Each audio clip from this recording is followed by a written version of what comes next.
Satu malu. Aduh, 5 lagi. Nggak tahu itu dapatnya dari mana, tapi yang jelas itu, mohon maaf ya teman-teman, kalau teman-teman membaca dakwaannya, ini saya ulang kembali, yang kalau teman-teman membaca dakwaannya, begini ceritanya. Misalnya saya di penjahat sama sama sama Bang Ai. Jadi saya mukul ketok, saya kasih ini palu, saya kasih Bang Ai. Bang Ai ketok juga, begitu juga dikasih saya lagi, ketok lagi, ya kan? Kasih lagi, ketok lagi, itu di dakwaan, teman-teman. Namun teman-teman, ini teman-teman sudah baca dakwaannya kan, sudah dengar kan? Namun pada tuntutan kemarin,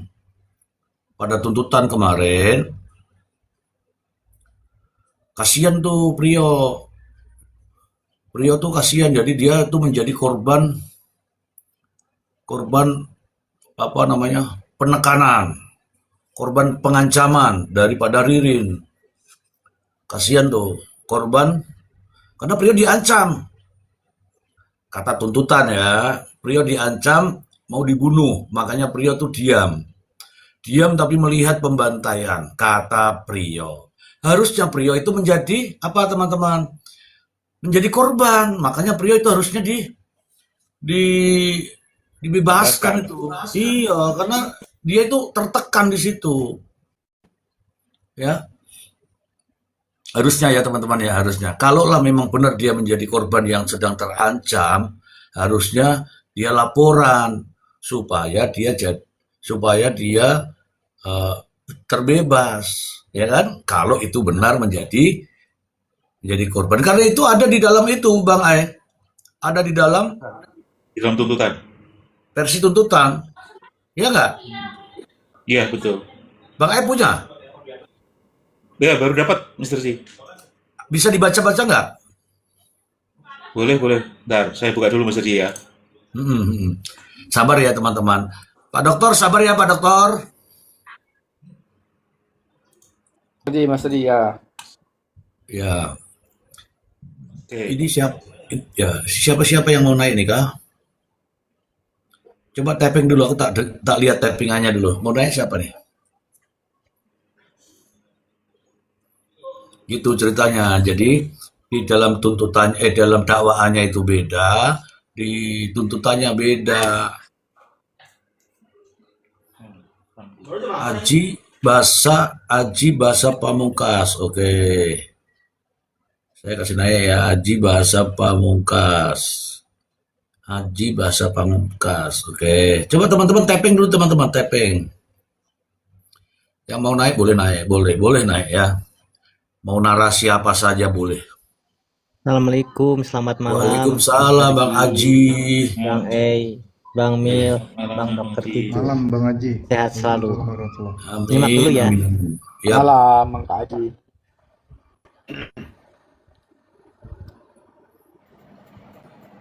Yang mau naik boleh ya teman-teman ya. Oke, silakan. Saya langsung saja ke Bang Haji. Ada narasi apa nih Bang Haji?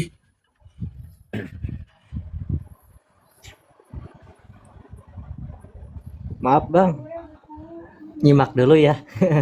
Baru datang. Lu kan minta naik. Oke lah, nggak apa-apa Nanti lah. setelah teman-teman yang lain. Saya masih grogi. Jangan grogi, santai aja. Oke, Bang Iwan, ayo Bang Iwan. Oke, terima kasih Mr. G buat waktunya. Ya, Salam silakan keluarga Bang dulu. Iwan. Assalamualaikum Waalaikumsalam. teman-teman. Nama saya Iwan, saya asli dari Jogja. Jogja. Salam kenal semuanya. Oke, salam kenal. Ya, Salam kenal Bang Iwan. oke, sama-sama Mr. G dan ya. Jadi saya menyimak Fitri sama Koma Pak Mr. G itu sebenarnya udah lama, tapi mulai intens itu sejak ada kasus Indramayu ini gitu loh. Oh, Banyak sih sebenarnya. Ya awal-awal itu memang banyak komal-komal yang membahas itu. Kemudian kan saya masuk satu persatu. Kemudian satu komal ini istilahnya saya pelajari. Ini bukan pelajari sih, saya menyimak. Menurut saya mana sih yang masuk akal, masih bisa dilogika dengan benar. Terlebih saya pernah mengalami satu kasus gitu loh. yang berurusan dengan pihak kepolisian dan Iya. ya kalau dibilang ada apa ya sedikit agak mungkin mohon maaf ada mangkal itu juga ada gitu loh. Jadinya Gondok ya? wah gondok saya juga pernah berurusan dengan urusan polisi. Iya, iya, Mangkal iya. itu juga ada gitu loh. Jadi ya itu lakunya udah lama sekali tapi ya UUD tadi padahal Waduh. semua tapi nggak usah dibahas di sini nanti malah panjang lebar. Ya, nggak Intinya usah, nggak ya usah.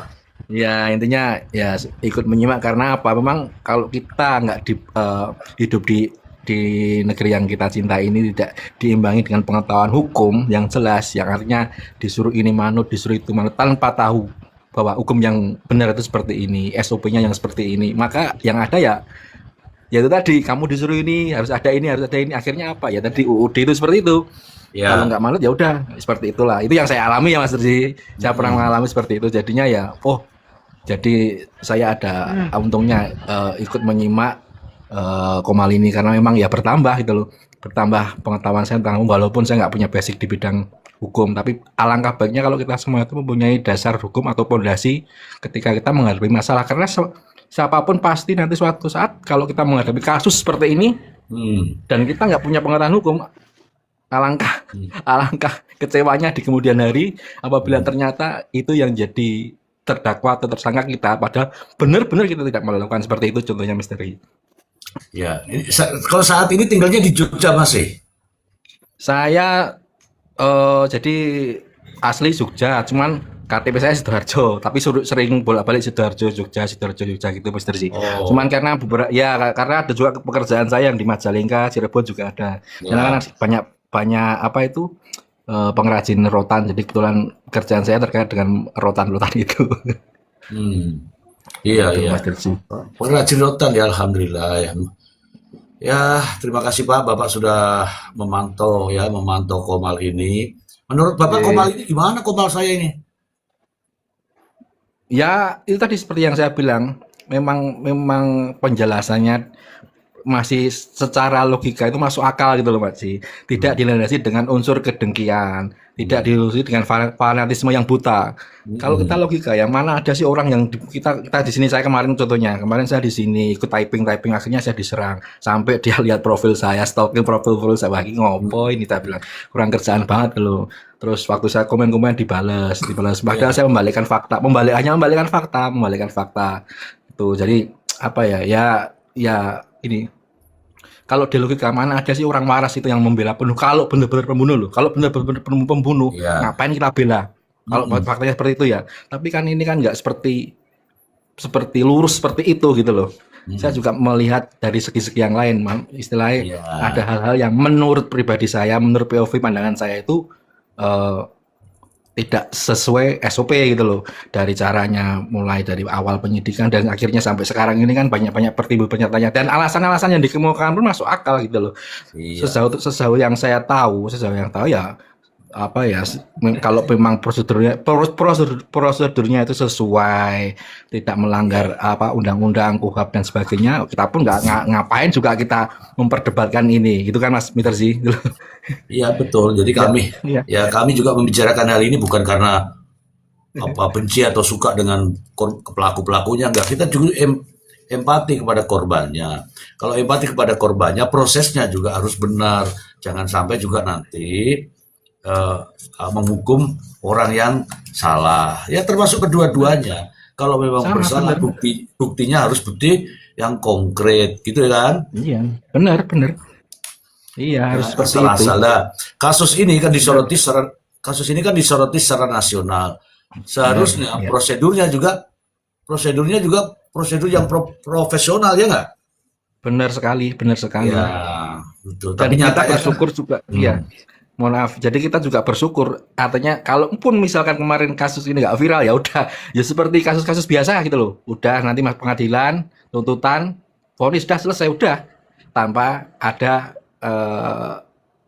di balik semua itu ternyata ada SOP yang dilanggar, ada apa yang harusnya ini sesuai aturan itu harus ada ahlinya, harus ada seperti ini, ada yang tidak, ya itulah yang menjadi istilah janggal buat saya orang awam, apalagi yang sudah paham hukum itu kan lebih tahu lagi gitu loh.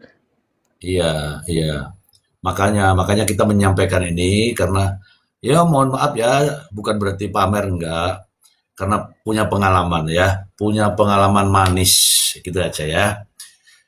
Eh, karena punya pengalaman manis dan begitu banyak lah yang namanya pengalaman itu kan begitu banyak dari berbagai kasus, berbagai perkara ya, berbagai apa namanya ujian lah bahasanya. Jadi apa yang kita sudah lalui selama 32 tahun itu, mari saya akan sampaikan. Ya, ya alhamdulillah ya selama perjalanan itu tidak pernah ada hambatan bagi diri saya. Makanya saya menyampaikan ini karena apa? Berdasarkan fakta, data, dan realita. Bukan asal ngarang-ngarang. Ngono loh, Pak. Setuju Mister Ji, setuju Mister. Termasuk kan tadi saya lihat juga VT yang Mister Ji waktu apa Hakim tertawa tadi. Saya juga sempat komen di tempatnya Mister Ji juga. Ya, ya saya juga paham. Saya bisa membaca psikologis apa ya muka orang atau istilahnya lirik mata dan sebagainya kan orang yang sudah istilahnya pernah bertemu dengan banyak orang kan bisa tahu karakter, oh ini seperti ini, oh ini nggak masuk akal, oh ini tidak masuk di logika. Seperti itu tadi saya juga ikut memantau tadi apa Ya, Mister Ji. Dan kemarin pun ya, saya juga sempat komen di VT-VT yang istilahnya apa yang mungkin dianggapnya itu dianggapnya dalam tanda kutip berserbangan. Saya juga ya. sempat komen, artinya komennya seperti ini. Artinya saya hanya mau lihat, wah ini videonya apa itu terindikasi hasil dari AI. Wah saya diserang habis-habisan, wah pendukung ini. Terus saya bilang lah kamu itu kalau lihat videonya itu di bawah tulisannya ada tulisan hasil video ini hasil dari AI. Tak suruh pitch, akhirnya videonya dihapus. Ya, Iya teman-teman. beneran saya diserang habis gitu loh.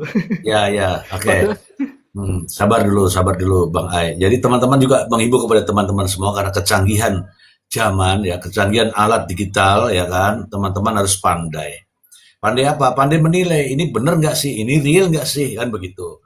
Itu terkait dengan apa namanya yang beredar itu seperti Bang Iwan sampaikan tadi itu benar. Kita juga harus lihat, ini AI apa enggak nih, gitu. Nah, makanya kita mencoba untuk menyampaikan kepada semua teman-teman bahwa yang kita sampaikan di sini real ya, kecuali kita sedang bercanda, pasti kita akan sampaikan bahwa kita sedang bercanda. Kalau yang ya yang hal-hal terkait dengan hakim, jaksa dan kasus ini itu fakta, itu fakta. Bang Ai, sebentar ya, Pak Iwan ya, Ya, sebentar ya, Pak Iwan ya. siap siap siap siap Pak. jadi. Bang Ai, zaman-zaman sekarang ini makin canggih nih, sedangkan Pak Iwan aja bisa menyebut bahwa ini hasil AI nih katanya. Bagaimana menurut Anda nih? Ya, silakan. Iya, mungkin saya nggak berani untuk straightforward seperti itu ya. Tapi kita harus sebagai warga negara ya kita harus mulai kritis karena apa? AI ini mengubah apa ya cara pandang kita melihat realitas dalam dunia digital ya. Karena orang yang mungkin tidak sekolah tinggi-tinggi pun sekarang ketika dia belajar AI, kemudian dia bisa prompting dengan bagus, dia bisa generate tuh video atau foto yang tidak real tapi kesannya real gitu ya. Nah, ini kan sebenarnya kalau mau sedikit ini terlepas dari masalah politik ya. Ini kalau kita ingat kemarin di kerusuhan Agustus kemarin misalkan. Contohnya Sri Mulyani ya. Itu kan di framing dia bicara apa namanya gaji guru ya, mau mengurangi gaji guru atau gimana kalau nggak salah itu. Tuh ternyata kan video AI. Sri Mulyani tidak pernah mengatakan itu, tapi ya akhirnya jadi korban, rumahnya dijarah dan sebagainya. Banyak apa istilahnya netizen yang mungkin nggak ngerti, akhirnya ikut emosi, ikut menjarah gitu ya. Nah, hal-hal seperti ini kita harus mulai cerdas ya, berpikir kritis apa benar. Jadi pertanyaan kita kalau melihat video atau foto yang diedarkan di internet atau di media sosial gitu kan, kita pertanyaan pertama itu adalah apa benar ini real? Kita harus bertanya dulu tuh, jangan langsung percaya oh ini real nih, langsung kita hakimi gitu sesuai dengan gambar yang kita lihat atau foto atau video yang kita lihat. Kita harus bertanya kritis, ini beneran nggak sih gitu kan. Nah, apalagi kalau misalkan kemarin sempat saya ceritakan kan, Skina punya engine Sea Dragon tuh kan, sampai dituntut sama Hollywood tuh. Jadi bisa Hmm. bikin film diganti artisnya itu mirip kayak artis-artis Hollywood ya, kayak Tom Cruise, kemudian kayak siapa itu yang Matrix itu, Keanu Reeves. Oh, gabung dalam satu skin yang nggak pernah ada filmnya, tapi kita lihatnya kayak real, kayak beneran gitu, kayak orang film-film Hollywood. Iya, Itu kan kalau mau bikin framing orang mudah itu iya, akhirnya. iya. Ya. Nah, kemampuan orang Indonesia juga jangan direndahkan ya. Mungkin nggak kelihatan ya. Hmm, Beberapa tahun yang lalu, sekitar sebelum pandemi, Mister Z. Ini sebelum AI membludak seperti hari ini ya. Itu ada orang Indonesia yang bisa bikin AI, itu bisa bikin apa namanya, tapi audio waktu itu Mister Z ya. Memang dia jagonya di audio. Dia bisa hmm. bikin percakapan fiktif. Jadi itu Wih, kalau nggak salah ya waktu itu ada percakapan fiktif antara Prabowo, antara Najwa, antara siapa lagi ya waktu itu ya. iya, Prabowo, Najwa, Megawati, Anies, sama siapa gitu. Tapi itu fiktif isinya, lucu gitu. Jadi iya lucu, tapi suaranya persis. Kita kalau dengerin sekilas, kapan mereka ngumpulnya ya gitu kan, kira-kira gitu. Nah, itu orang Indonesia udah ada yang bisa. Itu sebelum pandemi itu. Sebelum, ya tahun-tahun 2019 dan 2020 awal. Saya agak lupa persisnya, tapi Bang Ai, Bang sekitar Ai, itu 2019 akhir. Gitu, Bang Mister Z. Ai. Jadi, Bahkan, ya. bahkan di Jawa Timur itu ada korban proyek gara-gara telepon fiktif itu. Oh iya, iya, iya. Ini siapa? Ini ada yang telepon. Ngomongin telepon Bentar ya, fiktif, ada sebentar telepon, Bang bunyi Ai. telepon. Bang Ai, ngomong dulu Bang Ai. Siap, siap. Ya, nah ini penting ya di apa namanya di bermedia sosial untuk berpikir kritis ya. Jadi kita mempertanyakan apa yang kita lihat dan kita dengar itu kadang-kadang seringkali bukan seperti itu gitu kan. Kadang potongan selain AI ada istilah framing teman-teman ya. Framing ini adalah memotong bagian kecil dari satu peristiwa, tapi akhirnya menyudutkan sesuatu. Mungkin kalau Ya kita Om, lihat full frame-nya tidak seperti ya. itu gitu. Gimana Mas Didi? Udah? Oh, masih telepon. Oke. Jadi kira-kira seperti itu teman-teman ya. Nih sambil baca-baca typing-typing temen nih. Bang Mile. Selamat malam semuanya. Oh, oh udah baru datang. Selamat malam Bang Edi. Malam Bagaimana Bang kabarnya? Edi. Assalamualaikum warahmatullahi wabarakatuh. Semoga semua Waalaikumsalam. teman-temannya senantiasa dalam lindungan Tuhan Yang Maha Esa. Ya, saya ikut Ya, hadir juga nih di Komal Mister J ini. Menarik. Pagi, siang, ya. malam kita membahas ini seperti nggak ada capeknya ya. Bang Ai, Bang Dokter Tujuh, ada Bang Iwan Rasa ini salam kenal Bang Mile. Mister J lagi telepon itu. Salam kenal Tadi juga saya Mas Bang Edi. Ai membahas masalah AI dan segala macam ya.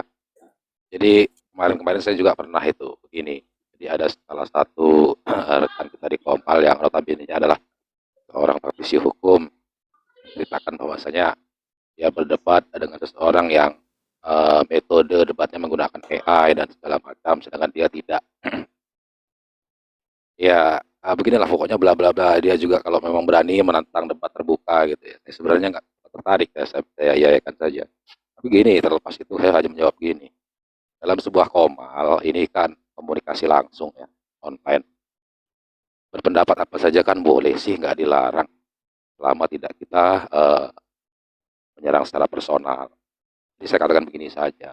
Di komal itu bang, mau pakai AI, mau tidak, mau berargumen apa itu dari tukang bakso, tukang cilok, tukang gorengan, tukang urut, ya sah-sah saja, semua boleh di komal itu. Menggunakan metode apa saja boleh. Tapi kan begini, manusia ini kan diberi akal untuk berpikir. Sejauh mana akal kita untuk berpikir, gitu kan? Ini hasilnya, umpama kita lihat sebuah video dihasilkan secara kasat mata, kita lihat tidak berawal dari AI, berasal dari AI. Tapi kan, nah di sini di sini kita lihat lagi dong. Makanya saya bilang akal kita yang berpikir. Sejauh mana akal kita diadu kan begitu. Oh ternyata sebuah AI begitu loh. Jadi rekan-rekan dalam teknologi yang semakin canggih ini, ya jangan cepat mengambil kesimpulan dalam segala suatu hal. Dan juga jangan cepat terlalu percaya dengan hal-hal yang hadir di depan mata kita. Karena sekarang ini teknologinya semakin canggih. Kita hidup di dunia yang sangat modern dibanding 10 tahun yang lalu. Gitu aja untuk Bang ICB untuk masalah AI. Ini ada yang semua saya bahas dan pertanyakan nih. Rekan-rekan kalaupun bisa diluruskan, bisa di ini ya, bisa dijelaskan lebih terang nanti mengenai kasus masih di dalam kasus Pak Oman ya. Tadi sempat saya lihat VT-nya Bang Panji itu ketika dia mengatakan bahwasanya setelah kejadian itu hanya berselang beberapa hari ke depan, 2 sampai 3 hari itu CCTV yang lurus ke depan itu sudah disita sebenarnya oleh pihak penyidik. Apakah ada keterangan dari CCTV yang sudah disita, yang dari situ itu Bang. Mohon kalau ada informasi saya pengen tahu gitu informasinya mengenai keterangan Mas Panji di videonya barusan itu. Itu CCTV sudah disita itu yang sekitar situ yang ya, tapi saya lebih dominan ke yang paling lurus di depan rumahnya almarhum Pak Saroni itu. Itu katanya 2 hari atau 3 hari kemudian itu langsung disita sih dan sudah diperiksa oleh penyidik gitu. Coba kalau ada rekan-rekan yang tahu jelaskan ini udah disita, kalau udah disita apakah juga disajikan di pengadilan gitu. Tolong minta penjelasannya rekan-rekan. Terima kasih semuanya termasuk Mr. Ji. Selamat malam Mr. Ji. Selamat Silakan. malam, Bang Edi. Aman Bang Edi? Sehat kan? Alhamdulillah aman Bang. Oke. Tuh ada dari Raja Tega itu loh. Bang Edi adem bicaranya. Nah, makanya di sini Bang, kalau bicaranya adem, komanya ikut adem Bang. Oke. Kita ke Bang Mile, Bang Mile. CCTV katanya sudah diambil semua Bang Mile.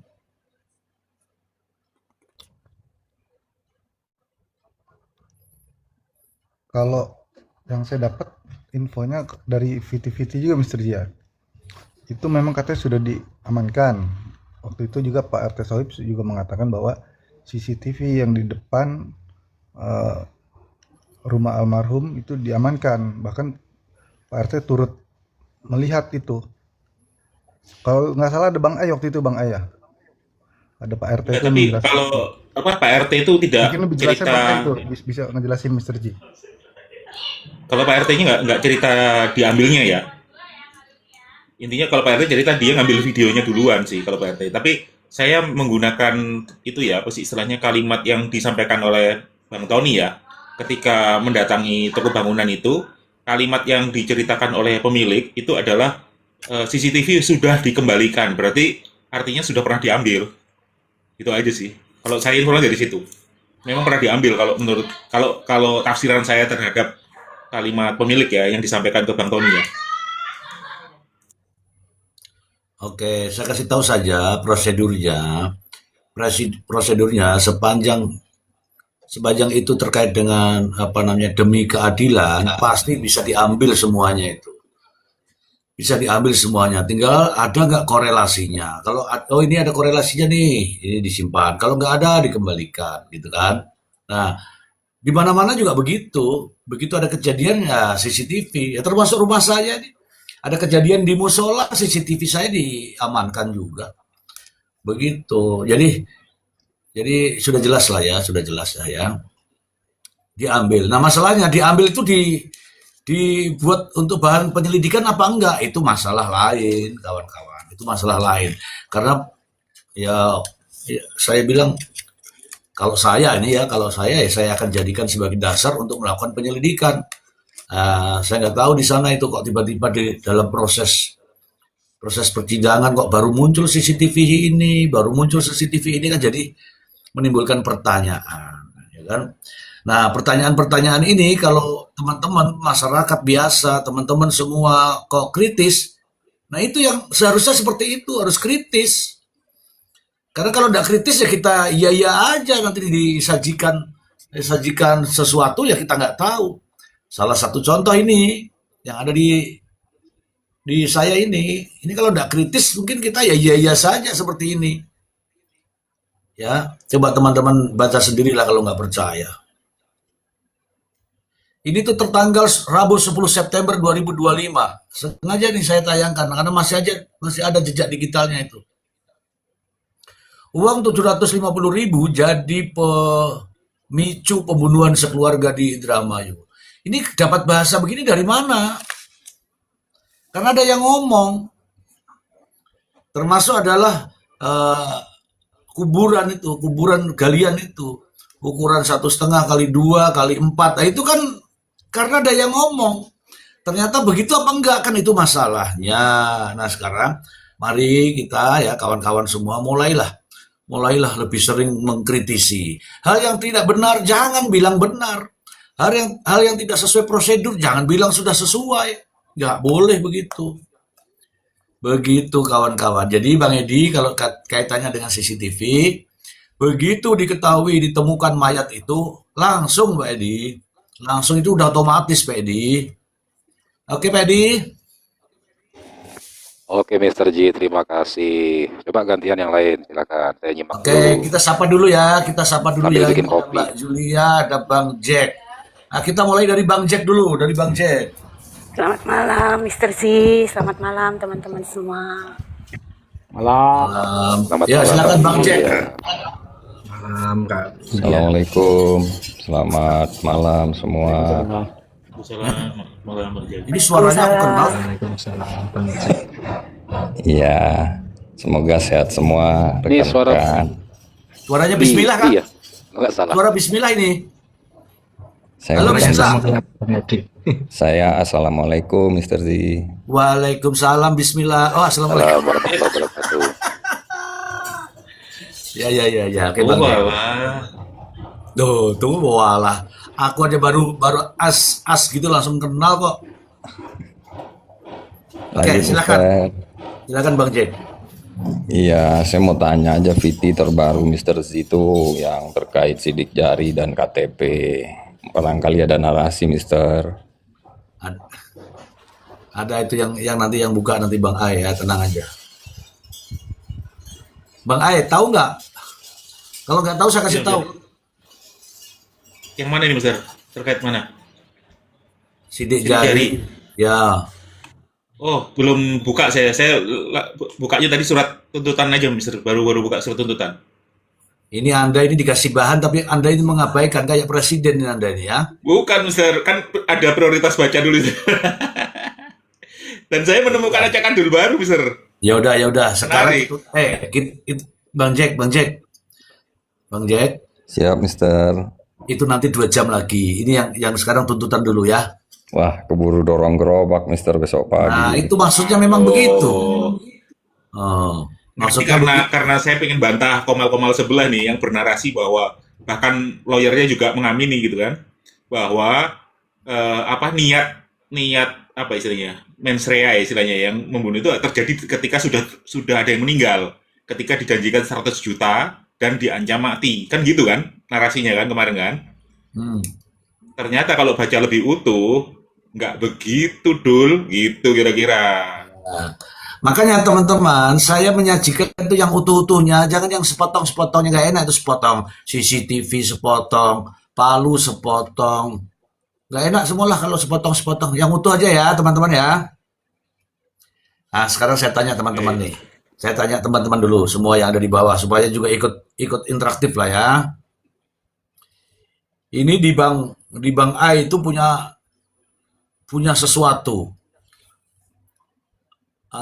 sesuatu yang menyangkut masalah fakta. Teman-teman mau nggak dibacain? Mau bener itu, Bang Ai, silakan ini. Saya juga pengen nyimak. Tunggu dulu, kelompok saya utuh gitu. saya mau lihat yang di bawah aja supaya ada aktivitas dia. Mau nggak dibacain? Karena kalau ngomong tok nanti dikira bohong Bang Ai. Bang Ai, kalau pembaca kan Ya. ada aslinya. Tuh, banyak yang mau dibacakan Bang Ai. Boleh. Tapi nanti mungkin nggak suka semuanya ya. Tapi saya soroti Ya, beberapa ini yang aja, ketemu agak Ya, agak poin-poin. ya begitulah yang kemarin tadi bilang sama Prof Imran acakadul. Ya, yang ini baru dakwaan ya. Baru dakwaan. Ya. Tuntutan. Tuntutan, Mas. Tuntutan. Oke, sebagai bukti ya, ini dokumen tadi baru dapat dari apa? Saya dapat dari proxy sih, dari Teh Tia dan ini juga dari Mr. Z ya. Jadi Dari nomor internet, registrasi dari internet. perkara PDM 02M.2.21/EOH.2012026. Jadi kalau mau ngecek ke kejaksaan bisa nih nomor registrasi perkara ini. Nah, ini tuntutan terhadap Ririn Rifanto. Nah, lalu saya coba jumping ya, ini ada bla bla bla di awal itu biasalah formalitas. Langsung saya ceritakan di kronologi pertama ya.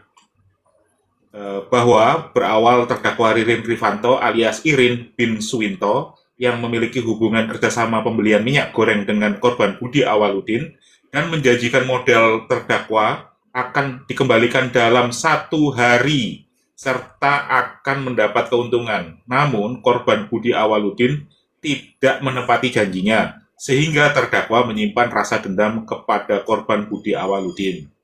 Oke, ini motif dendamnya karena hutang kelewat sehari.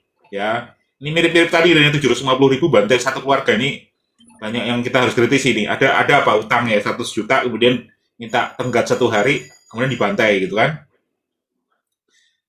Nah, ini yang berikutnya yang menarik nih Mr. J. Ini acak adul yang saya temukan nih. Bahwa kemudian pada hari Minggu pada tanggal 24 Agustus 2025, sekira pukul 13.00 WIB, terdakwa merencanakan untuk merampas nyawa korban Budi Awaludin dan mengajak saksi Priyo Bagus Setiawan bin almarhum Murdono dilakukan penuntutan dalam perkara terpisah. Oke, ini dalam kurung, sorry, maaf. Yang saat itu sedang berada di rumah terdakwa dan menjanjikan kepada saksi Priyo Bagus Setiawan akan mendapatkan imbalan yang sebesar 100 juta rupiah.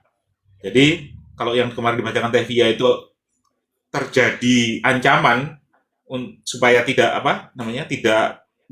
tidak bersaksi atau membocorkan peristiwa pembunuhan itu, ternyata sudah direncanakan sejak tanggal 24 Agustus. Ini bunyi tuntutan nih, Misteri.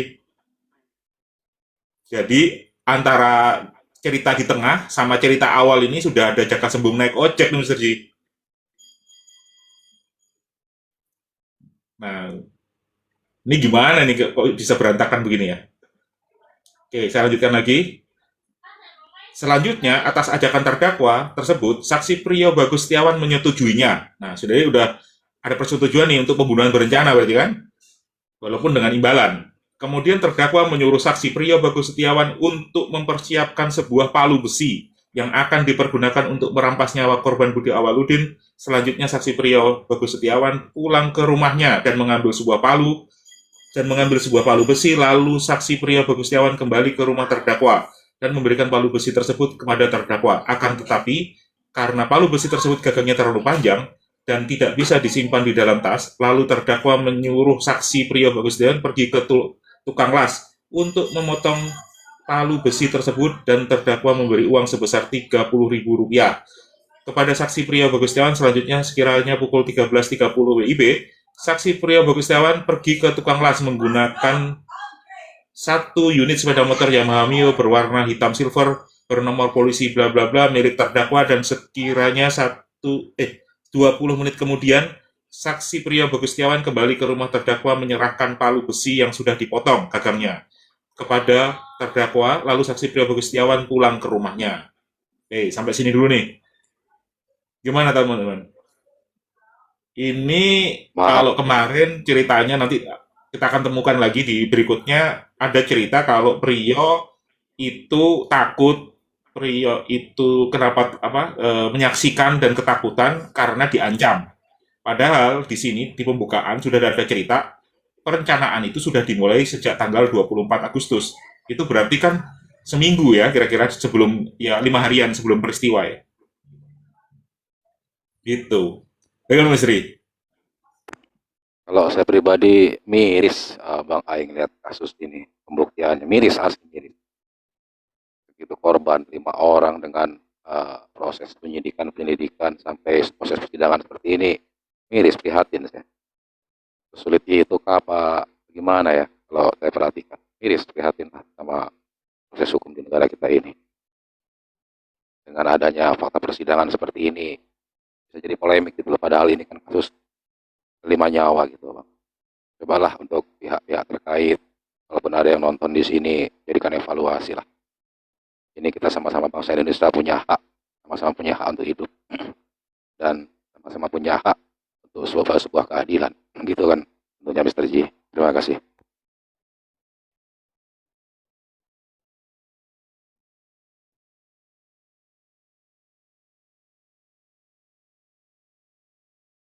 Ya, sepertinya Mr. J lagi sibuk tuh. Ada komentar nggak teman-teman yang di atas nih terkait tadi? Ini ada cerita bahwa ternyata kalau versi tuntutan itu sudah ada perencanaan sejak tanggal 24 Agustus. Jadi kalau ada sebelah penasihat lawyer atau PH atau yang ahli hukum bercerita bahwa Priyo baru baru ketakutan di hari H, nah itu nggak masuk dalam cerita ini gitu. Kalau saya Terpisahkan terus dengan cerita terang awal. Kalau saya terus terang memang banyak sekali sih ya yang nggak masuk logika saya, penyelidikan ataupun penyidikan serta Iya, iya. alat bukti dan barang bukti yang dihidangkan dari pihak JPU ataupun penyidik. Sama sekali menurut saya jauh dari logika saya berpikir bahwa itulah yang sebenarnya terjadi. Jauh saya lebih, kalau saya mau lebih dalam lagi, ya gimana ya? Sama-sama kita lihatlah bagaimana hasil yang dihasilkan oleh pihak penyidik dan JPU. Makanya saya bilang tadi miris, sangat miris. Prihatin sekali kita dengan kasus ini. Jadi rekan-rekan untuk instansi yang barusan saya bilang ya, instansi terkait, terutama pihak kepolisian, jaksa penuntut umum, tolonglah ini kita prihatin dengan korban yang sudah terjadi. Jadi teranginlah kasusnya sebagaimana mestinya gitu. Jangan ada sesuatu yang membuat polemik, jangan ada sesuatu yang membuat kontroversi. Jadi nanti rekan-rekan akhirnya menganggap bahwa instansi terkait itu tidak bisa bertanggung jawab. Jangan sampai terjadi seperti itu gitu. Harapan saya ke depan sih kalau mau mengungkap kasus, apalagi kasus yang cukup lumayan besar seperti ini, ayolah kita sama-sama ungkap dengan terang benderang, jangan ada sesuatu yang mungkin jadi polemik ataupun jadi kontroversial di masyarakat kita gitu. Silahkan yang lain. Iya, ini kalau ngikutin memang betul ya. Tadi kata Kang Edi tadi ya, dari awal memang banyak sekali apa ya, inkonsistensi, prosedur yang dilanggar, banyak hal yang janggal ya. Nah ini saya baru mencoba saya coba lepaskan itu semua, Bang Edi. Jadi saya coba fokus dalam satu dokumen aja. Ya, biasanya kalau akademisi kan begitu ya, kita kesampingkan semua. Kalau dokumen itu kan biasanya ada batasan masalah. Nah, kita coba fokus dengan batasan masalah dalam satu dokumen ini. Jadi kita nggak lihat yang lain-lain dulu nih. Di dalam satu dokumen aja itu sudah banyak inkonsistensi. Nah, yang kemarin kita udah sebenarnya bahas yang dibacakan Tevia itu inkonsistensi dalam hal waktu ya. Tadi ada yang menanyakan juga bagaimana yang 5. Itu udah kita bahas kemarin. Bagaimana dalam waktu 9 menit bisa loncat sejauh 30-40 menit perjalanan ya, dari TKP sampai ke hotel. Itu kita bahas kemarin. Nah ini saya coba runut dari awal. Kalau kemarin kan pada peristiwanya ya, Tevia banyak fokus di alur waktu yang dicerita. Ini saya coba nyisir dari depan. Ternyata dari depan pun sudah ketemu inkonsistensi. Kalau tadi ya misalkan contohnya yang ini saya kritik dari dakwaan. Kalau yang poin pertama tadi terkait motif dendam ya, itu munculnya dendam itu kan karena ada hutang 100 juta tidak dikembalikan dalam waktu 1 hari, terlambat 1 hari, ya kan? Ada Kemudian keuntungan yang beliau diberikan dijanjikan 1 hari. 100 juta gitu bang. Ya bang. Betul, masuk akal nggak kira-kira 100 juta 1 hari itu kan? Ya 100 juta untuk bayar beliau 100 juta, Ridin dapat apa? Nah itu juga, itu yang saya kritisi beberapa pekan lalu kan, beberapa minggu lalu ya. Dan, masuk akal nggak ya, ada hutang 100 juta, kemudian bayari orang 100 juta, tetapi yang punya uang ikutan kerja. Nggak logis lah. Kan nggak dapat apa-apa. Tahu. Makanya itu yang ini sekolah di mana ini, gitu kan? Jadi kan kayak kerja bakti judulnya nih, si Ririn. Kalau dalam ini kan, kerja bakti nggak dibayar, bahkan bukan Ya nggak dalam dibayar, kehidupan dia kehilangan sehari-hari uang itu sendiri. gotong royong. Iya. Dia Nah ingin ini, menginginkan seseorang membantu dia dengan upah yang ia hasilkan itu semuanya. iya, Kalau upahnya dari duit mandor dia bangkrut, sendiri, betul, upahnya nah duitnya dia iya, sendiri, dan dia nggak dapat apa-apa gitu. ya. Iya. Tadi saya bilang ya nggak logis, nggak logis. Nah, ini kan masih oke lah. Ini masih sesuai dengan ini kan, masih konsisten dengan dakwaan ya dalam poin pertama ini. Karena dakwaan juga bunyi sama. Kita kritisi ini dulu dari sejak dakwaan tuh. Kemudian yang berikutnya tadi yang adanya motif ya. Kalau yang kemarin kita lihat yang di sekitar peristiwa yang di jam 5 itu. Jadi kira-kira kalau nggak salah cerita kemarin di jam 4 itulah si Priyo baru istilahnya merasa tertekan gitu kira-kira ya. Nggak berani lapor, nggak berani macam-macam karena sudah diancam sama Ririn. Dan disitulah disebut tidak ada berencananya. Kira-kira gitu kan. Ya jadi ini usaha PH untuk menceritakan ke publik bahwa Priyo tidak ikut-ikut berencana, kira-kira gitu sebenarnya. Tapi di dakwaan ternyata ceritanya lain. Di bab awal-awal itu ternyata rencananya sudah jauh sebelum peristiwa itu sejak tanggal 24 Agustus. Bahkan pemotongan palunya juga 24 Agustus. Dan Priyo tahu pemotongan palu itu adalah dalam rangka pembunuhan. Gitu. Ini dakwaan jaksa ya. Kalau yang versi apa namanya? Versi audio yang diperdengarkan rekamannya Bang Tony kan apa kalau nggak salah dengar ya, mohon dikoreksi ya. Kalau seingat saya itu Priyo diminta motong palu oleh Ahmad Yani, tapi tidak tahu untuk apa, karena alasannya untuk menakut-nakuti. Itu versi yang itu ya rekamannya. Berarti yang versi sebelum ganti ke skenario yang ini ya. Itu. Nah, kalau itu masih masuk akal, itu tidak mengerti berarti kan dia tidak mengerti palunya buat apa. Tapi kalau yang di sini cerita dakwaan, palunya sudah tahu dari awal memang untuk membunuh. Gitu. Izin Para tanya akal Bang, sehat Bang ya. Oh ya, Ya. silakan dulu. Izin, Bang izin. Iwan mau duluan. Oh iya, ya, Ya silakan. izin tanya Bang Ai, izin tanya. Ya. Silakan. Wah, cintanya hilang dia. Loh, kok ngopi? Ada Bang, kalau saya gini Bang. Kalau sehat saya nggak bisa menerima itu Bang, kalau saya pribadi. Kalau yang lain terserah ya. Kalau akal sehat saya nggak bisa menerima itu. Kalau orang takut bisa lari, simpel aja. Nggak boleh ikut yang aneh-aneh. Kalau orang takut, karena akal sehat. Kalau merasa dia takut terancam, lari. Kalau akal sehat saya menerima ya dalam kasus ini itu, ini semua itu dikerjakan secara terstruktur dan sangat profesional. Kalau untuk membunuh 5 orang dengan bersenjatakan sebuah palu, menurut saya itu persiapannya nggak ada. Dalam satu malam untuk bantai 5 orang dengan sebuah palu itu, menurut saya apa ya, lelucon kalau kata saya. Kalau untuk berniat merencanakan sebuah perencanaan membunuh, apalagi 5 orang, kalau saya menggunakan sebuah palu saja, waduh, nanti dulu lah, nggak saya. Gitu, walaupun pembunuh bayaran pun sepertinya kayaknya mustahil dengan sebuah palu mau menghabisi 5 orang itu, mikir 10 kali 1 juta kalau saya. Menurut saya sih. Silakan yang lain. Bang Iwan tadi gimana Bang Iwan? Bah, Bang Iwan ngopi lagi. Oh, Iwan. oke. Ya nggak apa-apa kalau memang ini saya berat. Halo. Iwan. Iya. Ya. Lanjut, Bang Jadi Iwan. saya ini terkait motif ini saya mau bertanya tentang motif ya. Motif itu kan awal kali yang bertugas untuk menggali, menyelidiki itu kan satu pihak penyidik atau kepolisian. Pihak penyidik atau kepolisian bertugas untuk mencari atau menggali informasi tentang motif yang dilakukan tersangka atau terdakwa. Yang kemudian motif itu diserahkan kepada jaksa dan jaksa akan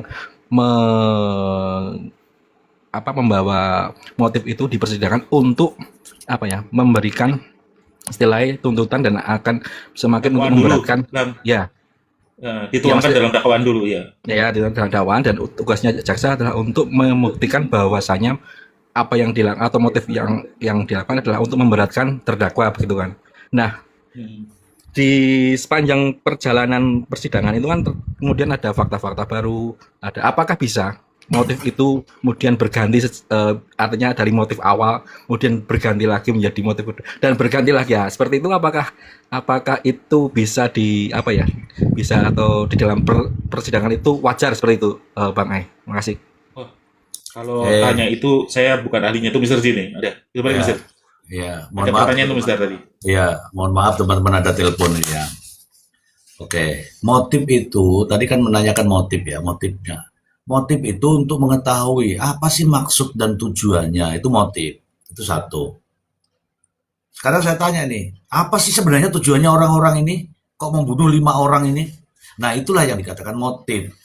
Ketika ada dorongan untuk membunuh itu kan mesti ada dendam lah, pengen menguasai harta lah, pengen mendapat warisan lah, itu motif. Itu satu. Yang kedua, hakim mencari motif itu tujuannya apa? Tujuannya untuk ya memperberat hukuman. Wah, saking dendamnya ini berarti contoh ya, ini kalau motifnya dendam. Saking dendamnya ini sadis banget nih gitu loh. Contoh. Nah, tetapi motif itu, nah kalau di kasus ini saya sudah dari awal bertanya, Pak. motif yang pertama tadi ini ada di tulisan saya ini. Enggak, bukan di tulisan saya di belakang saya. Ini motif namanya nih.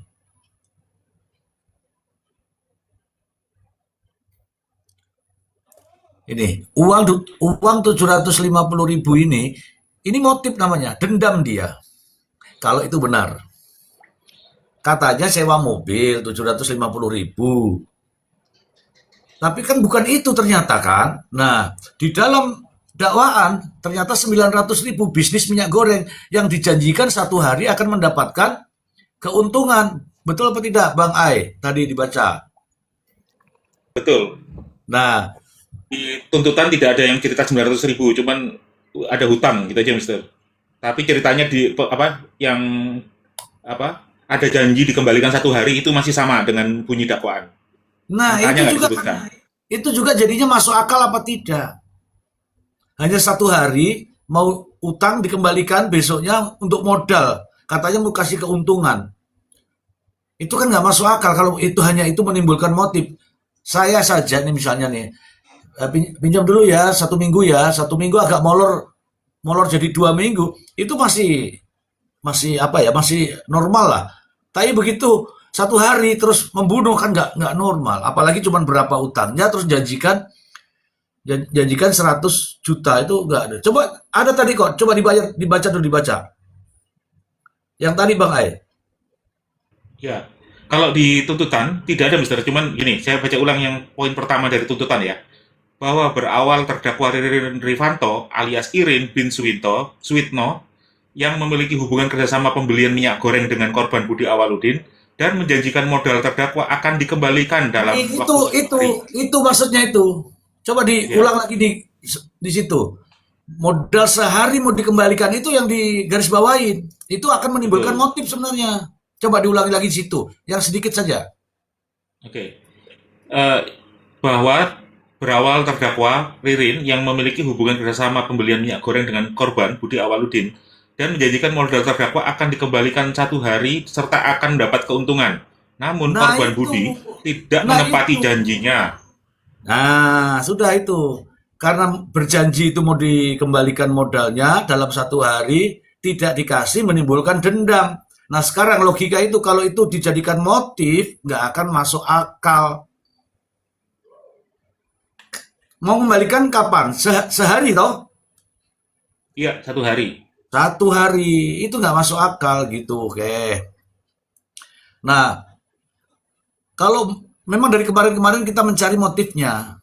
Teman-teman ya, kita kemarin-kemarin mencari motifnya. Apakah dendam, sakit hati, harta, penguasaan harta. Nggak ketemu teman-teman, nggak ketemu. Karena nggak ketemu maka memang benar. Kalau kasus itu tanpa motif juga nggak masalah. Benar, tanpa motif nggak masalah. Ya, tanpa motif nggak masalah. Tapi kan kita juga pengen tahu dong latar belakangnya itu apa. Tujuannya itu apa kan. Sampai sesadis itu gitu loh. Ya kan? Kalau Gitu. berencana nggak mungkin nggak ada motif, Mr. Ji. Kalau sudah terencana pasti ada motif. Justru itu Pak. Justru itu kan debatable nih.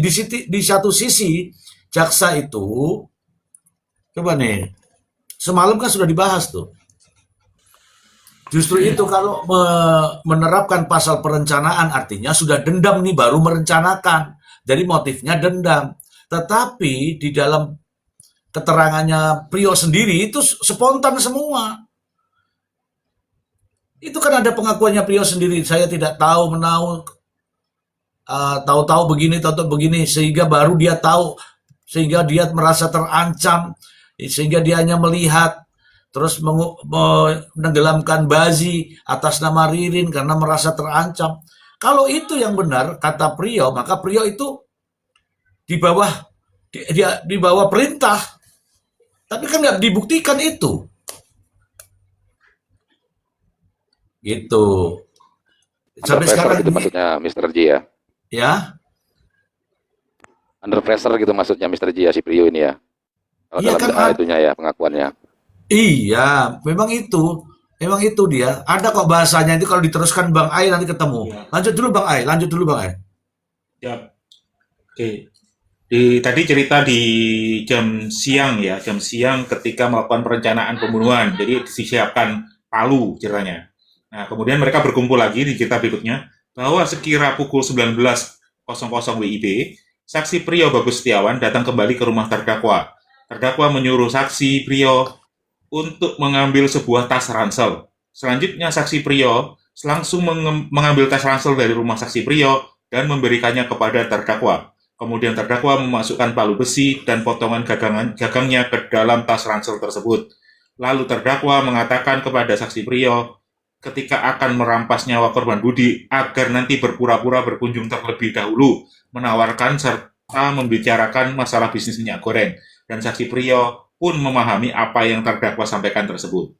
Nah, ini cerita poin ketiga nih. Ini sudah kelihatan kan? Ada rencana. Menunjukkan ada Ya, rencana. Jadi rencana itu. betul ya Mas Riji ya? Ya, Ini udah bikin lanjut. skenario kan? Nanti lu Ya. begini, lu begitu gitu kan? Hmm. Oke, lanjut lagi. Bahwa pada hari Selasa, ini tadi peristiwa tanggal 24 Agustus ya, jam 13 yang pertama, kemudian yang kedua jam 19. Yang berikutnya loncat lagi, bahwa pada hari Selasa 26 Agustus, sekira pukul 18.30 WIB, ketika terdakwa dan saksi Priyo sedang berada di rumah terdakwa. Lalu terdakwa menghubungi korban Budi menggunakan satu unit handphone bermerek Redmi A5 warna hitam milik terdakwa dan memberitahukan bahwa terdakwa akan menemui korban Budi selanjutnya sekira pukul 19.00 WIB. Terdakwa dan saksi Priyo menemui korban Budi di warung milik korban Budi Awaludin yang berada di dekat rumah korban Budi di Jalan Siliwangi, Kelurahan Pauman, Kecamatan Indramayu, Kabupaten Indramayu, dengan tujuan hanya untuk berpura-pura membicarakan bisnis. Sekira pukul 21.00 terdakwa dan saksi Priyo pergi dari warung korban Budi Awaludin. Bahwa kemudian pada hari Kamis tanggal 28 Agustus 2025, sekira pukul 19.30 terdakwa mengajak saksi Priyo untuk pergi ke rumah Budi Awaludin dan berpura-pura untuk membicarakan masalah bisnis minyak goreng, beras, telur, gula, dan namun tujuan terdakwa dan saksi Priyo hanyalah untuk memastikan apakah korban Budi berada di rumahnya atau tidak. Lalu terdakwa dan saksi Priyo bertemu dan mengobrol dengan korban Budi Awaludin di warung milik korban Budi hingga pukul 21.00. Kemudian terdakwa dan saksi Priyo pergi dari warung milik korban Budi tersebut. Selanjutnya sekira pukul 22.00 terdakwa kembali mengajak saksi Priyo untuk pergi ke rumah korban Budi dengan maksud melakukan rencana perampasan nyawa korban Budi sebagaimana yang telah direncanakan sebelumnya. Nah, ini kok menarik ya? Jadi coba bayangkan ini tanggal 28 ya, 20 kalau tanggal 26 itu kan ketemu di toko. Oke ya. Pas tanggal 28 jam 19.30 datang ke rumah.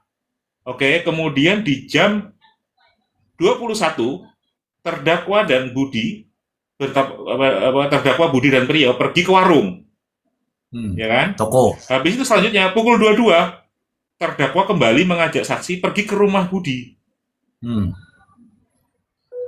Di sini disebutkan dengan maksud untuk melakukan rencana merampas nyawa korban Budi. Jadi kalau Budinya di mana? Katanya udah diajak ke toko. Tapi kok jam 21 kan balik ke toko. 22 ngajak Priyo, ayo ke rumah Budi, kita rampas nyawanya Budi. Nah, gimana dong nih? Ini dalam satu paragraf yang sama nih. Udah jaka sembung naik ojek nih. Halaman Gimana, berapa Mr. tuh? Z? Halaman berapa tuh? Sebentar, saya coba. Halaman 2, Mr. Z. Oke, halaman 2. Ya itulah yang saya bilang nih. Bahwa pada hari Kamis, tanggal 28 Agustus sekira pukul 19.30 terdakwa mengajak saksi Priyo.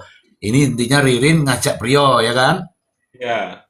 Ke rumahnya Budi dan berpura-pura membicarakan masalah bisnis minyak goreng, beras, telur, dan gula. Beras, telur, dan gula. Namun tujuan terdakwa dan saksi Priyo ini menggambarkan nih, sebenarnya tujuannya orang dua ini hanyalah untuk memastikan apakah korban Budi Awaludin berada di rumah atau tidak.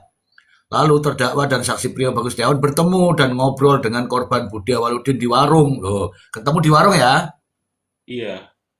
Ketemu di warung hingga pukul 21. Kemudian terdakwa dan saksi Bagus Setiawan pergi dari warung, tinggalkan warung nih, tinggalkan warung. Lalu terdakwa dan Priyo, Ririn dan Priyo meninggalkan warung Budi. Selanjutnya pada pukul 22 terdakwa kembali lagi mengajak Priyo. Dua orang datang lagi mengajak Priyo untuk pergi ke rumah korban Budi dengan maksud untuk melakukan rencana tadi. Tadi sudah dari warung, sekarang pergi ke rumah. Ya kan lucu Mas Ria. Di warung sudah ketemu Budi. Nggak Nah, dipukul, di jam pulang 21 lagi. udah ketemu Budi. Jam Hmm, 22 dia pergi ke rumah untuk membantai Budi. Loh, Budinya ada dua. bukan. Ceritanya gini. Ya, ini versi ini ya. Saya rangkai saja. Datang pertama itu untuk memastikan apakah ada atau tidak. Ya. Terus ada atau tidak itu di toko ya. Kemudian, Memastikan yang pertama di rumah Mas Ri. Jam 19.30 itu datangnya ke rumah. oh ya jam 19.30 mendatangi di rumah untuk memastikan. Mm-mm. Kemudian ngobrol dengan Budi di warung ya kan, sampai Ya, pukul 21 betul? 21. Oke. Betul. Kemudian terdakwa dan saksi Priyo pergi dari warung, meninggalkan itu dia bilang pergi nih, meninggalkan Ya pergi. warung, pergi dari warung itu meninggalkan warung. Selanjutnya pada pukul 22 terdakwa kembali lagi mengajak Priyo Bagus Setiawan jam 22 itu untuk pergi ke rumah korban. Jadi langsung ke rumah nih. Sudah langsung mau memastikan nih rencana merampas nyawa korban Budi. Oke. Bahwa berikutnya coba, bahwa berikutnya pelan-pelan. Oke. Bahwa kemudian pada hari Jumat ini udah loncat waktu lagi nih Mas Ri.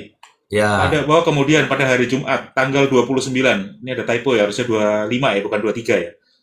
29 ya. Agustus 2025 sekira pukul 00.30. Jadi tadi 22 pergi ke rumah Budi, kemudian ini loncat ke 00.30 ya.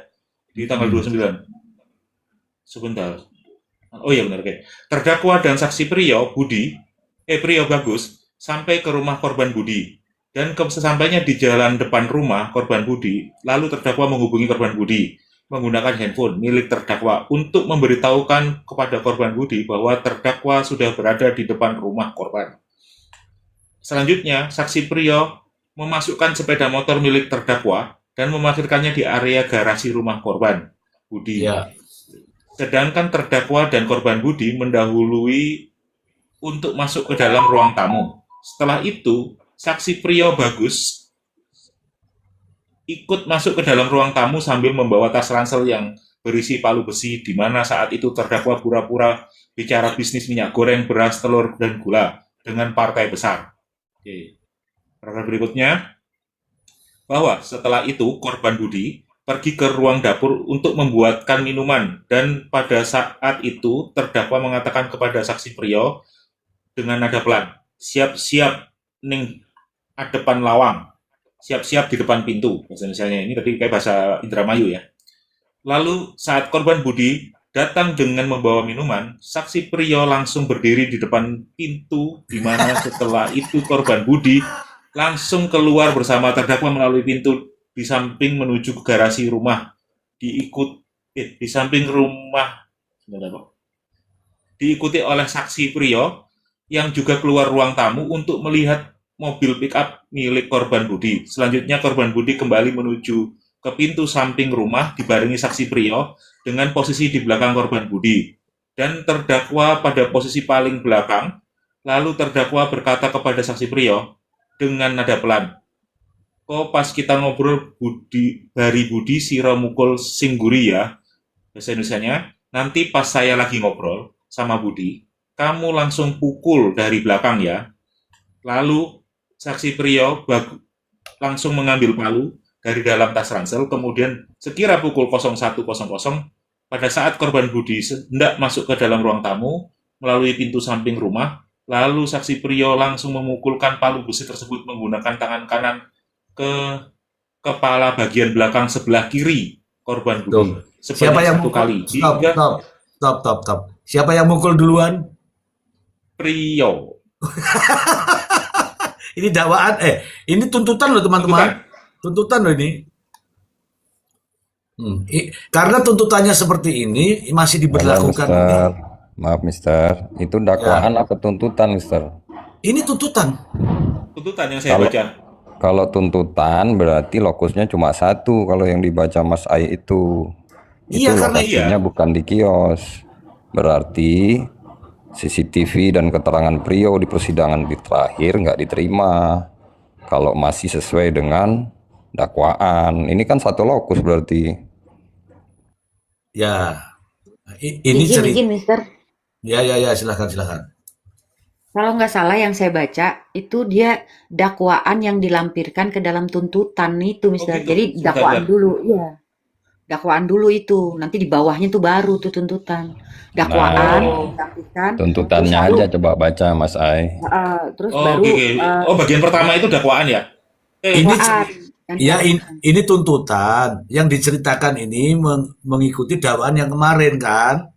Ya, Hmm. awalnya tuh di awal Iya, tuntutan ada tapi dakwaan, ini terus saksi. Siap. tapi ini adalah form daripada tuntutan. Kalau Betul. ini form tuntutan ya, tapi nanti tuntutannya ada di bawah. Kan menceritakan dulu nih ceritanya, ya kan? Iya. Oke, coba dilanjut dulu. Oke. Nah, jadi saya ke scroll bentar. Ya kalau di komputer kan cepat. Iya.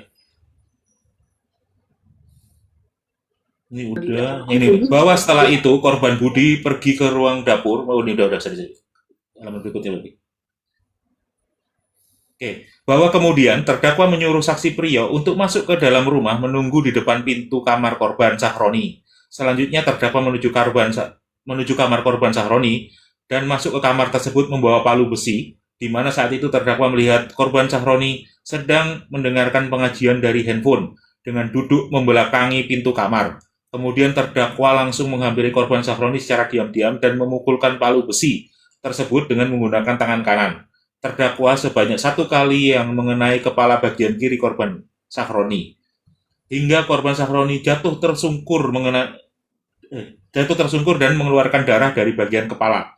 Selanjutnya saksi Priyo masuk ke dalam kamar dan terdakwa langsung menyerahkan palu besi tersebut kepada saksi Priyo. Lalu saksi Priyo langsung memukulkan kembali palu besi tersebut kepada korban Sahroni dengan menggunakan tangan kanan sebanyak 1 kali mengenai kepala bagian kiri bagian atas. Lalu terdakwa dengan kuat menginjak korban Sahroni dengan menggunakan kaki kanan terdakwa sebanyak 2 kali yang mengenai bagian leher dan bagian dada korban Sahroni hingga terkapar